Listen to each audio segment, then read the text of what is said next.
Vairāk nekā 1,4 miljonu cilvēku ES joprojām dzīvo institucionālajā aprūpē.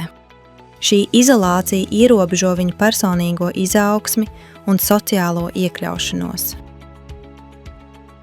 Pāreju uz sabiedrībā balstītiem pakalpojumiem ir būtiska, lai veicinātu cilvēku tiesības uz neatkarīgu dzīvi un uzlabotu veselības un sociālo stāvokli.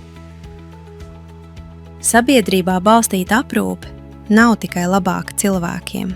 Tā ir izdevīgāka valstīm kopumā, ar potenciālu samazināt izmaksas līdz pat 40%, salīdzinot ar institucionālo aprūpi.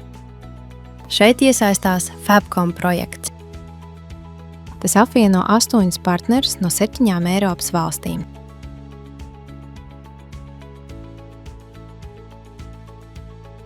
Lai atbalstītu integrētāku un uz personu centrētu aprūpes sistēmu izveidi. Izmantojot zināšanu pārnesi, mēs apzinām esošo situāciju un identificējam labo prakšu piemērus visos Eiropas reģionos, lai atbalstītu veiksmīgāku politikas ietveru izstrādi.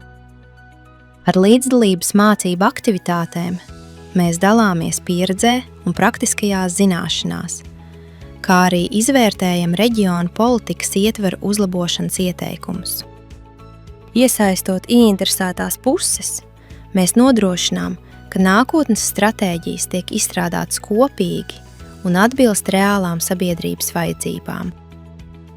Pateicoties jaunu pieeju praktiskai testēšanai, mēs stiprinām uz pierādījumiem balstītu politikas veidošanu un uzlabojam aprūpes pakalpojumu kvalitāti.